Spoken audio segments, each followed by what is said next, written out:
Halo, Assalamualaikum. Perkenalkan, saya Safira Mirzania Saliha sebagai perwakilan dari kelompok 16 Praktikum Sistem Produksi. Dalam video kali ini, saya akan menjelaskan tentang Master Production Scheduling atau yang biasa disebut MPS. Sebagai awalan, kita kenali dulu yuk apa itu MPS.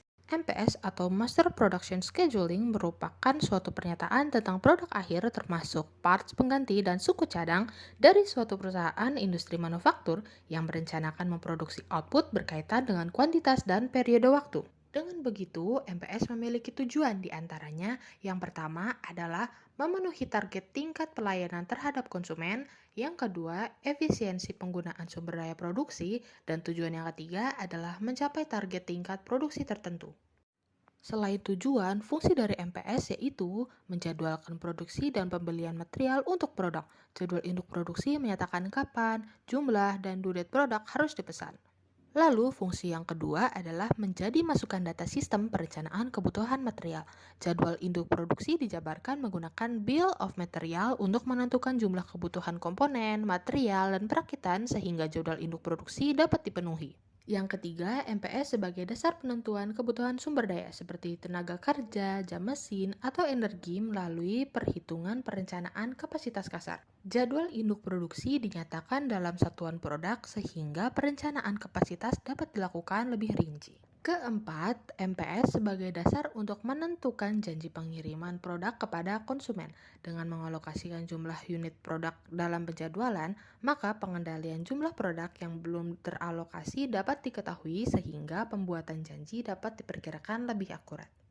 Dalam perancangan MPS dibutuhkan 5 input utama agar MPS dapat tersusun dengan baik. Di antaranya adalah yang pertama yaitu data permintaan total. Data permintaan total merupakan salah satu sumber data bagi proses penjadwalan produksi induk. Data permintaan total berkaitan dengan ramalan penjualan dan pesanan-pesanan. Yang kedua ialah status inventory. Status inventory berkaitan dengan informasi tentang on-hand inventory, persediaan yang dialokasikan untuk penggunaan tertentu, pesanan-pesanan produksi dan pembelian yang dikeluarkan, dan firm plan order. Yang ketiga, rencana produksi. Rencana produksi memberikan sekumpulan batasan kepada MPS.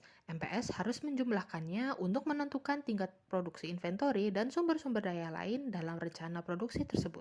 Yang keempat ialah data perencanaan. Data perencanaan berkaitan dengan aturan-aturan tentang lot sizing yang harus digunakan, shrinkage factor, persediaan pengaman, dan waktu tunggu dari masing-masing item yang biasanya tersedia dalam file induk dari item.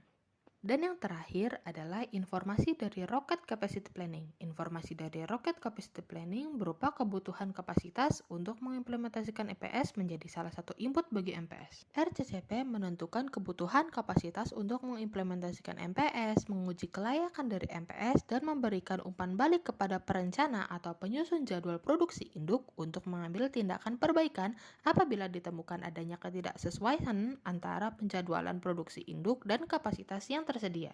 Selanjutnya, perancangan MPS memiliki kriterianya sendiri untuk mencapai rancangan MPS yang baik. Kriteria tersebut yaitu yang pertama, jenis item tidak terlalu banyak. Yang kedua, kebutuhannya dapat diramalkan. Ketiga, mempunyai bill of material. Yang keempat, dapat diperhitungkan dalam penentuan kapasitas. Dan yang kelima adalah menyatakan konfigurasi produk yang dapat diproduksi dengan data-data seperti nama dan nomor item, periode, ramalan kebutuhan, dan actual order. Kita lanjut yuk ke bagian perhitungan. Pada sesi perhitungan kali ini, kelompok 16 mengerjakan perhitungan Master Production System yang sebelumnya sudah dibimbing oleh asisten praktikum. Dari penghitungan ini, hasil akhir yang didapatkan dari MPS ialah rincian biaya produksi dan kapasitas produksi untuk satu Tamiya jika diproduksi oleh satu karyawan hingga 5 karyawan.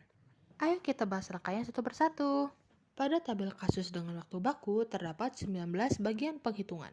Di antaranya adalah periode sebanyak 12 bulan, demand yang didapatkan dari hasil peramalan dengan metode yang memiliki nilai MSE terkecil di summary forecasting yang sudah dipraktikkan oleh sebelumnya, kumulatif demand yang didapatkan dari penghitungan demand saat ini ditambah demand sebelumnya.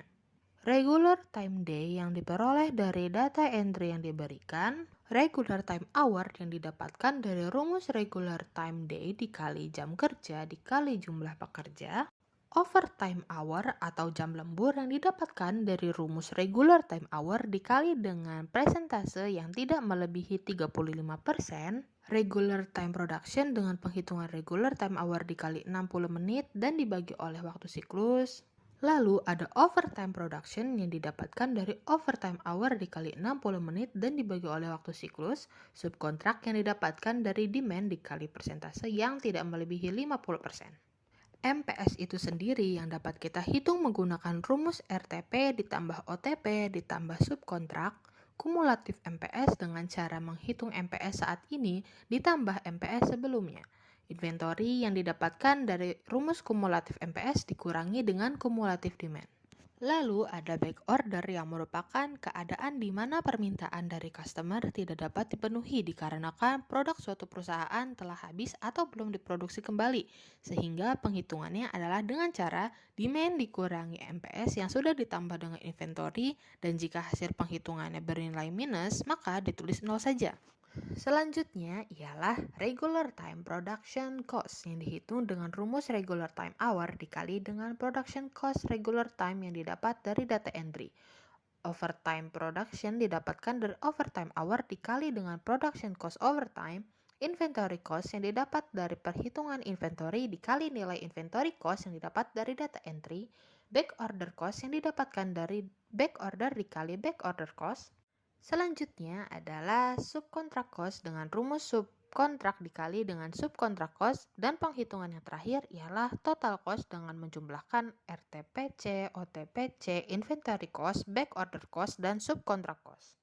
Dengan begitu, penghitungan MPS dapat dilakukan dengan mengikuti rumus yang ada. Berikut merupakan tabel MPS yang sudah dihitung oleh kelompok 16. Dari hasil perhitungan dengan menggunakan MPS dapat diketahui biaya produksi untuk satu buah tamnya diperoleh seperti tabel di atas. Biaya produksi terendah yaitu jumlah karyawan satu orang dengan jumlah produksi 33.562 pieces dan total biaya produksi sebesar Rp65.526.942.